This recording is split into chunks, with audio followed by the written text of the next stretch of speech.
Hello everyone! This will be my deck profile for my version of the Dreamir archetype. I'm also a returning player, so I'm not exactly an expert on this game, but I thought I should share this deck profile regardless. So enjoy!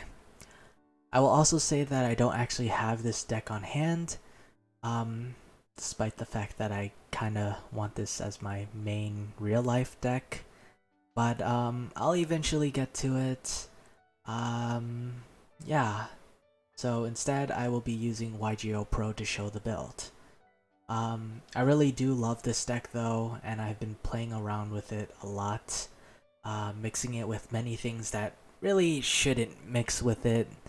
Examples being the Invoked archetype with Dreamir, or the Monarch archetype with Dreamir, etc. Obviously, most of them didn't work out, but it was fun to play with. And now I have this as my final build for Dreamir, and I would also like to say that Dreamirs have this, um, wouldn't say interesting, but interesting concept of switching between a dark version and a light version. Light version representing a defensive stance, and dark version representing a offensive stance. I would also like to mention that I have looked at other Dreamir profiles, and some sense, they helped me build this, and I will link them in the description, so check those out if you want to. But yeah, I will also say that compared to those other profiles, while most of the main Dreamir cards will be the same, um, I took a different approach, and my Dreamir deck is probably very different compared to theirs. So look forward to that, and let's get started. So first off, we have 3 copies of Ikelos the Dreamir Sprite, and 3 copies of Ikelos the Dreamir Mara. So with these 2 cards, I'd first like to explain 2 things that are relevant to all of the Dreamir monsters. 1, they will switch between their counterpart, and 2, their effects can only be activated once they are special summoned by the effect of another Dreamir monster. So let's start off with Ikelos the Dreamir Sprite. Its effect, once it's special summoned by a Dreamir monster, you can search for any Dreamir card, add it to your hand. When you switch out with the dark version, it does count as a Dreamir special summon. Pretty much, say you have Sprite out on the field, you will tribute it to special summon its dark counterpart. And I guess while I'm here, I will explain that Mara's effect is when it's special summoned, you could special summon another Dreamir monster from your hand. So, Ikelos Sprite adds from your deck to your hand. Ikelos Mara special summons from your hand to the field. It's all, yeah. And when they switch, they count as a Dreamir special summon, so once Mara switches to Sprite, Sprite will be able to activate its effect. Once Sprite switches to Mara, Mara will be able to activate its effect. And that's pretty much it. Next, we have 2 copies of Phantasms the Dreamir Friend. Pretty much, once it's special summoned, you can special summon 1 level 8 or lower Dreamir monster from your graveyard, and special summon in face-up defense position. Phantasms the Dreamir Foe just gets to attack directly, and this is kind of my first problem with this deck. I feel like they did a lazy job in creating Phantasms the Dreamir Foe, mostly because it doesn't really correlate with the deck at all. I feel like the direct attack for 1 turn is not only useless, but it's also kind of irrelevant to the deck at all. You only have foe there to switch out to friend, and that's pretty much it. You don't get to use foe's effect. That being said, it also doesn't really work with how Dream Mirrors, play.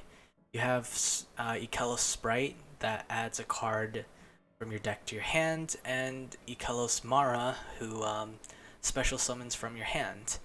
These two work together, and now you have Phantasm's friend, who special summons from the graveyard, and Phantasm's foe, who attacks directly, and they don't correlate together at all. And my opinion overall is just to change foe's effect to something where it does correlate together. Um, yeah, so instead of maybe being able to attack directly for one turn, I feel like it would be much better if Phantasm's foe had its effect changed to something like once it's special summon, take one Dream Mirror card from your deck, send it to the graveyard. Then you can really use Friend's effect to the fullest. And you can use foe as it becomes more relevant. Honestly, you only need foe here just because it's a level 4 and it has 1900 attack, which is okay, but other than that, just a switch to friend, and you don't really use foe for anything else, unfortunately. And that's my small rant, but yeah, next we go to 2 copies of Morpheus the Dream Mirror White Knight. Pretty much, once it's special summoned, for that one turn, it cannot be destroyed by battle or by card effects. Then we have Morpheus the Dream Mirror Black Knight. When it's special summoned, target one card on the field, destroy it. That's pretty much it. Do pay attention that these are level 8s, both of these. That will be relevant in the extra deck once I explain that. But yeah, next 2 monsters would be 2 copies of BLS, Envoy of the Beginning. This deck does switch around between light and dark, and so when you switch between them, the other counterpart gets sent to the graveyard. So other than Phantasm's friend, you won't have any recovery from the graveyard back into your deck or onto the field. So these guys would probably just be sitting on in the graveyard, and so banish them. Easy special summon of BLS. And yeah, it's also level 8, has 3000 attack, has decent effect. Target one monster on the field, banish that target, or attack twice, assuming you destroy one monster. Then we go to 2 copies of Danger Bigfoot. Again, level 8, 3000 attack, not bad. But its effect is that you get to reveal it, and your opponent randomly discards 1 card from your hand. If it's Bigfoot, you get to target 1 face-up card that your opponent controls, destroy it. If it isn't Bigfoot, then you get to special summon Bigfoot and draw 1 card. So in the end, it works well.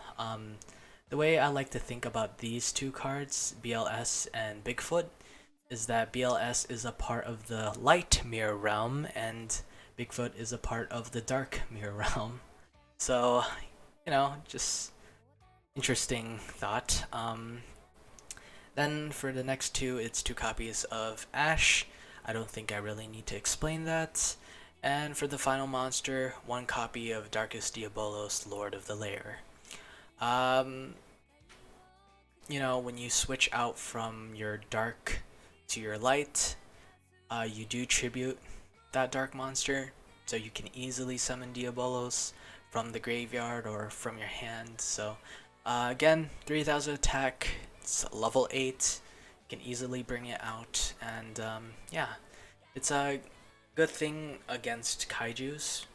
If you have this one, if you only have Diabolos out and your opponent has Kaijus in their hands, they won't be able to tribute Diabolos and summon that Kaiju, so yeah, you know, it's a good card.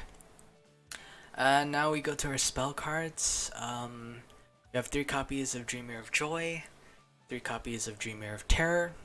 So let me first explain that during the end phase you can switch between these. So assuming you have Terror on your field, during the end phase you can banish Terror and activate Joy from your hand or deck, and vice versa. During the end phase you can banish Joy, activate Terror from your hand or deck. Other than that, these 2 will let you switch between your Dream Mirror monsters.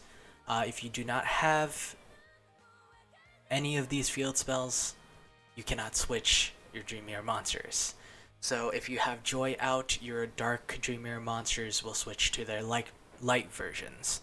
If your Dream Mirror of Terror is out, your light Dream Mirror monsters will be able to switch to their dark versions. Other than that, you won't use Joy's second effect that often, so I won't explain that. But Dream Mirror of Terror is a great card. If you have a Dark Dream Mirror monster out and you have Terror, then each time your opponent special summons, they lose 300 life points. Honestly,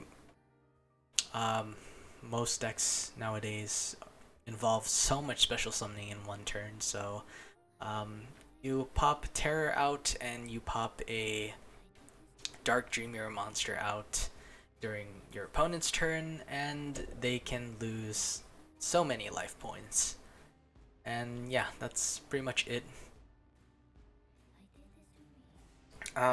Next we have 2 Dream Mirror Phantasms.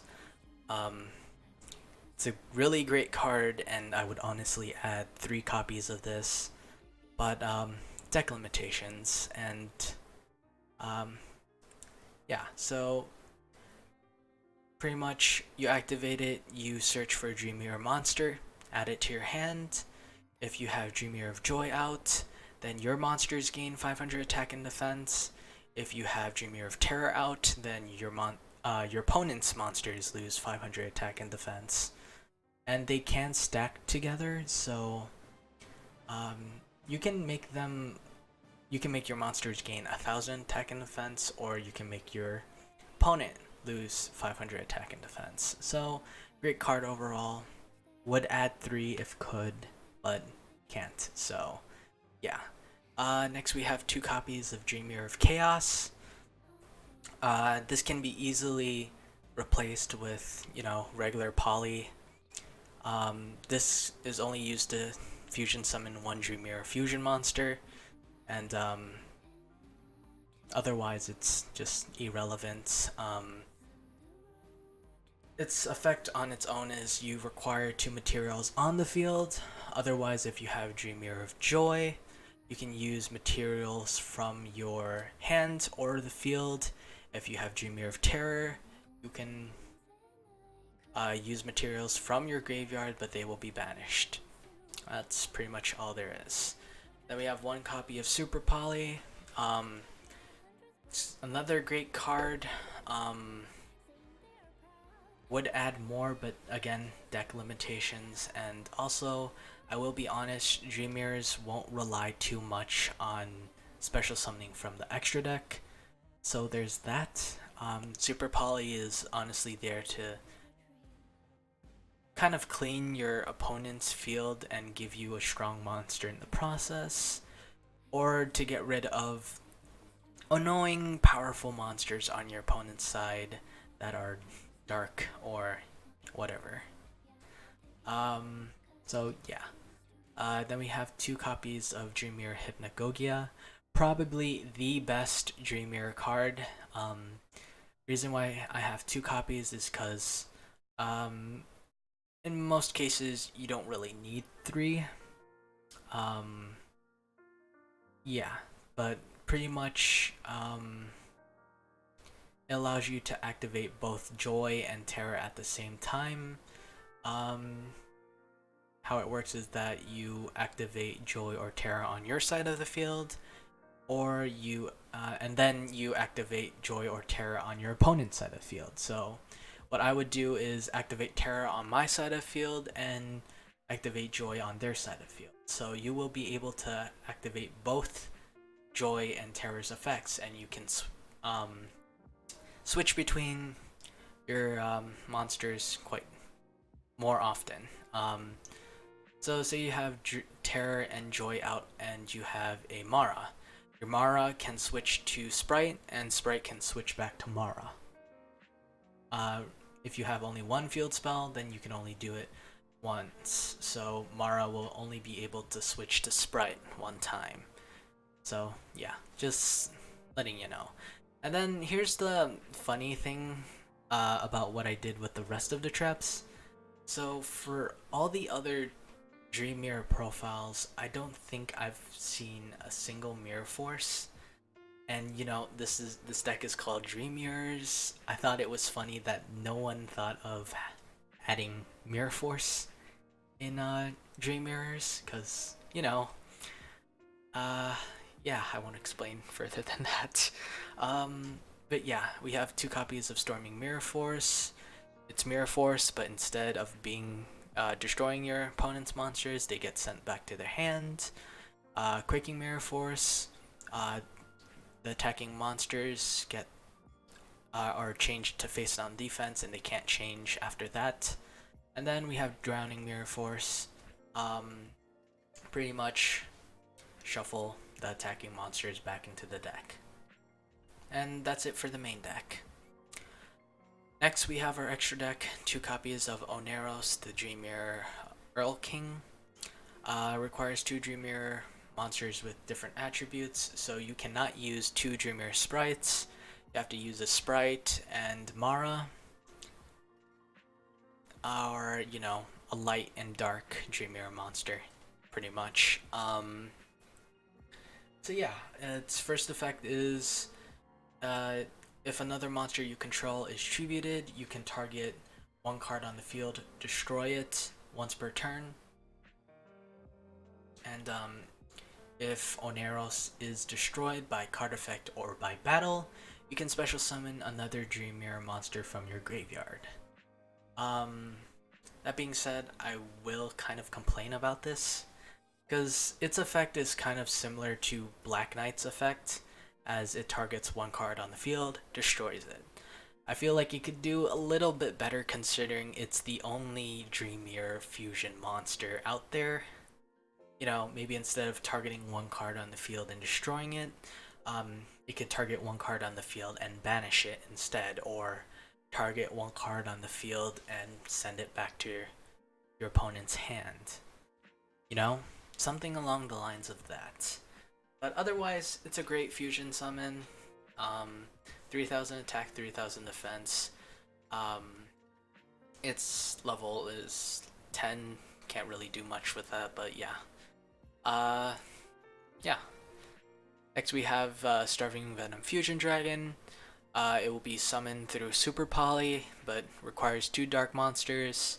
All you need to know is that once it's fusion summoned, it gains attack equal to the opponent's special summon monster, 1 of your opponent's special summon monster, and if Starving Venom Fusion Dragon dies, then you get to wipe all your opponent's special summoned monsters.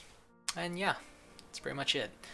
Then we have Predaplant Try. I won't try to pronounce that name, but you know, requires 3 dark monsters, has 3000 attack, and also if this card is on your field and your opponent tries to special summon from your extra deck, you can negate it.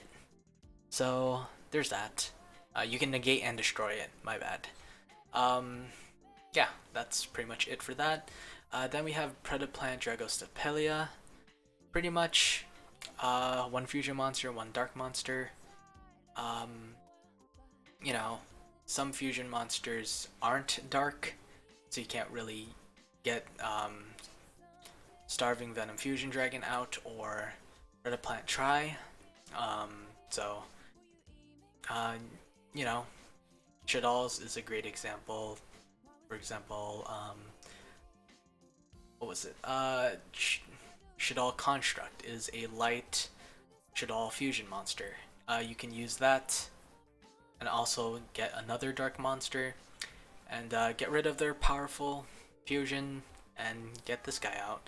Plus, each turn you can target one face-up monster and put a predator counter on it and negate their effects. Furthermore, if Predaplant Try is in your graveyard and you have Dragista Piglia out and have a predator counter on some cards, then Predaplant Try will revive itself onto the field and you will have two powerful Predaplant monsters. Then we have Mudragon of the Swamp, same thing, two monsters with same attributes but different types. You will use Super Poly, of course, but it's just it's mostly there to clean your opponent's field of monsters. And in some cases, you will be able to use this card as a defense, so to protect your other monsters. But yeah, that's pretty much it for the fusions. Next, we go to the XCs. One copy of Daigusto Emerald. Yeah. Requires 2 level 4 monsters. Detach a material, target 3 monsters in your graveyard, shuffle them into the deck, and draw 1 card. You know, nothing really special and more than that. Next we have 1 Tornado Dragon to get rid of spells and traps. 1 Dark Rebellion XC Dragon to get rid of powerful monsters easier. Assuming that your opponent has nothing else but a strong monster. Again, you can bring out these level 4s quite easily. And yeah. Then we go to the fun part, which is starting with number 97 Draglubian. So this now goes back to me talking about the level 8s monsters. We have quite a few, so you can easily get into this combo. I feel like Draglubian is one of the more scary cards, especially with its effect. 1, it cannot be targeted by card effects. And 2, if you detach the material, you can target 2 dragon number monsters that isn't Draglubian and special summon one of them, add the other one to it as material. And that's where the fun part begins. Also, it has 3000 attack, so that's kind of okay, I guess. But now we have number 100 Numeron Dragon, which will be special summoned off through number 97. All you really need to know about Numeron Dragon is you detach 1 material, it gains attack up to the combined ranks of all Xyz monsters times 1000. So you have Draglubian, you have Numeron Dragon, you detach material from Numeron Dragon. That's a total of 9 ranks, and pretty much Numeron Dragon gains 9000 attack. It's a fun card, and mostly you will probably use it as the material for the other one, which is number 92 Heart Earth Dragon. Again, another very OP card. I'm surprised that Heart Earth Dragon isn't banned or isn't limited, but you know, it cannot be destroyed by battle, and any battle damage involving Heart Earth Dragon gets sent to your opponent. So for example, if you're battling a Blue Eyes 3000 attack, your Heart Earth Dragon has 0 attack, and you attack it, your opponent loses that 3000 life points and not you. So there's that. It can also detach its material to banish all cards your opponent controls that have been normal, special summoned, or set. So can also clear your opponent's field. That's honestly too good. And on top of that, if it dies with material on it, then it can special summon itself back, and it gains 1,000 attack for each banished card. And so that's just like a buffed up Grand Maju, and there are a lot of decks that revolve around banishment, if I recall correctly. So you bring Heart Earth Dragon, it can get to a very high attack number. So yeah. Um, then we have one copy of Linkuriboh. I don't think I need to explain it too much. And one copy of Predaplant, Verdant Anaconda.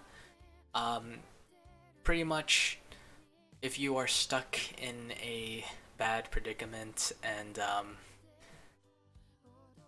you know, you can get Anaconda out, it's pretty much super poly at the cost of 2,000 life points. So, you know, plus it's a link to, um, not with Master Rule 5 coming out soon, it will probably be irrelevant, but otherwise it's just like a easy super poly you can bring out if you haven't drawn it. So there.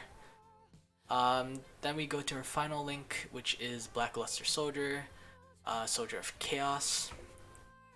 It's a easy it's an easy link to summon, and it's very powerful. You know, when summoned with a level 7 or higher monster.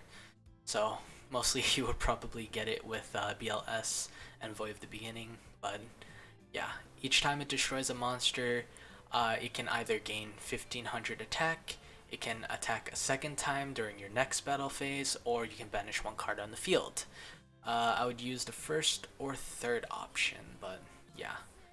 It can also not be destroyed by card effects, so it's a very good and powerful card.